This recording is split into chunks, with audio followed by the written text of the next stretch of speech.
என் நண்பர்களே, கர்த்தரை துதியுங்கள். 18ஆம் நாள் தேவனுடைய வார்த்தைகளை கேட்போம். உபாகமம் அதிகாரம் 7 வசனம் 6. உன் தேவனாகிய கர்த்தர் உன்னை தமக்கு தெரிந்து கொண்டார். நண்பர்களே, மக்கள் உங்களை வெறுக்கலாம், சமூகம் உங்களை வெறுக்கலாம், நீங்கள் எங்கு சென்றாலும் தாழ்வாக உணரலாம், நீங்கள் தனிமையாக உணரலாம். இந்த அவசர உலகில் நீங்கள் மிகவும் சோர்வாக உணரலாம். பாருங்கள், நீங்கள் இப்படி உணரக்கூடாது. ஏனென்றால் பிரபஞ்சத்தையும் நாம் இருக்கிற உலகத்தையும் படைத்தவர் கர்த்தர்.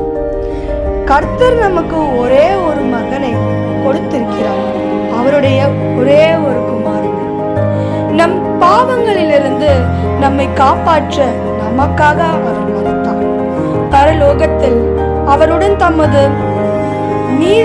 நீளமுள்ள வாழ்க்கை வாழ, நித்திய ஜீவனை வாழ நமக்கு வாழ்வை தந்தார். பாருங்கள், கடவுள் உங்களை தேர்ந்தெடுத்ததாக உங்களுக்கு வார்த்தை கொடுத்துள்ளார். இந்த உலகில் நீங்கள் தேவையற்றவராக இருக்கலாம். இந்த உலகில் நீங்கள் தனிமைப்படுத்தப்படலாம். உங்கள் குடும்பத்தினரால் நீங்கள் தனிமைப்படுத்தப்படலாம். உங்கள் பள்ளி நண்பர்களால் நீங்கள் வெறுக்கப்படலாம். சமூகத்தால் நீங்கள் வெறுக்கப்படலாம். ஆனால் அதை பற்றி கவலைப்பட வேண்டாம். ஏனென்றால் வானத்தையும் பூமியையும் படைத்த கடவுள் என்றென்றையும் உங்களுடன் இருக்கிறார். மேலும் அவர் உங்களை தேர்ந்தெடுத்ததாக கூறினார். அவர் உங்களை நமக்கான மக்களாக தேர்ந்தெடுத்துள்ளார். அவர் உங்களுக்காக தனது ஒரே அன்பை கொடுத்துள்ளார். அவர் கடைசியில் உங்களை வைத்திருப்பதில்லை, அவர் உங்களை முதல் விருப்பத்தில் வைத்திருப்பார்.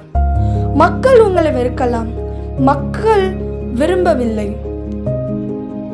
உன்னை, ஆனால் கடவுள் உன்னை உன் பெயரால் அழைத்து உன்னை ஒரு மக்களாக தேர்ந்தெடுத்திருக்கிறார்.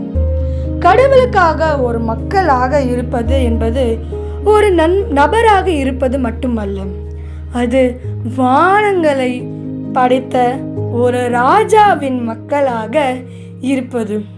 எனவே ஒவ்வொரு சூழ்நிலையிலும் சந்தோஷம் பட்டு ஜெபித்து அனைவரையும் நேசி. கடவுள் இயேசு நம்மை நேசித்தது போல. நன்றி, வணக்கம்.